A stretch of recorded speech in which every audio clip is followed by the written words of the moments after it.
Бүт дүйнөгө даңазасы таш жарып, учса дагы үстү менен булуттун. Дүйнө элинде орду болбосо урматтуу, залкарлары болбосо кер улуттун дейт. Акак таштан салган сарай ак үйлөр кези келсе урап түшөт эскерет. Залкарлардын залкар асыл иштери элдин наркын кылымдарга жеткирет деп акын агаларыбыз айткандай, биз азыр турган жер Чыңгыз Айтматовдун кичи мекени болгон Шекер айылынын киреберишинде турабыз, достор. Жогоруда дагы баса беле айтып кеткендей, ошол залкарлардын залкар асыл иштери элдин наркын кылымдарга жеткирет дегендей, ушул кичинекей айылдан кыргызды дүйнөгө тааныткан улуу жазуучу Чыңгыз Төрөкулович Айтматовдун кичи мекенинин ушу айылынын киреберишинде турабыз. Биз буга чейин дагы айылдарды тартып, сиздерге блог кылып тартып көрсөткөнбүз. Бүгүн биз Шекер айылындабыз, достор.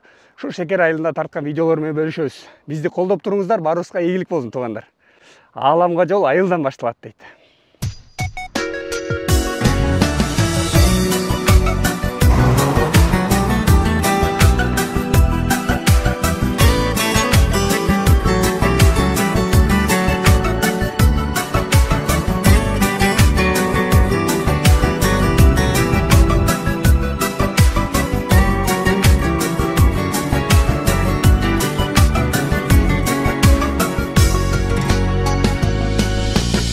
Aylamasın dolur kurcağın,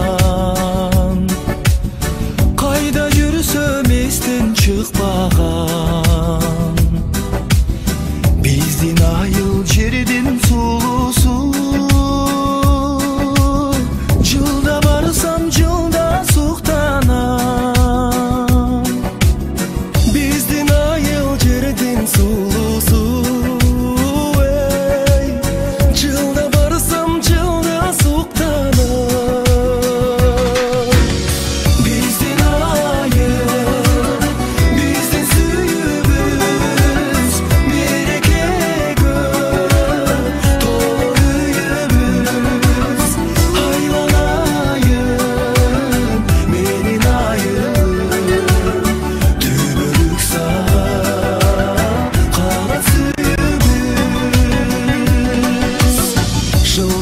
Saat onun buladı, gönlümdün kanat kumarı. Öyük tutkan bizdin ayıldın, öçmeseken dayım çırağım. Öyük tutkan bizdin ayıldın, öçmeseken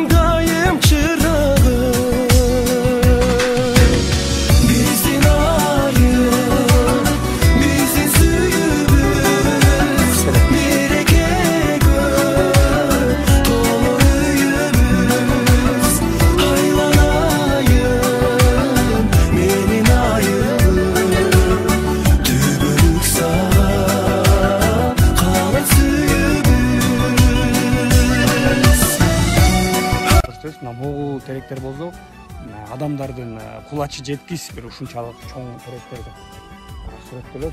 Жер болсо, буга чейин баарыбыз билебиз, ушу Шекер айылында Чыңгыз Ордо комплекси курулат болуп, анан бүгүнкү күндө ошо акча маселелери, айкел боюнча аябай чоң көйгөйлөр жаралып, бүгүнкү күндө ошол менен бүтпөй калган. Анан азыр бир 2 жумага жакын убакыт болду, ошо биз презентацияга күбө болдук. Ошол Чыңгыз ааламы деген бир ушул жака бир комплекс курулуп, туристтерди тартып, бир өзгөчө бир ушул жактар ишке аша турган долбоор деп президент Таңсоо областынын ыйгарым укуктуу өкүлү айтты эле.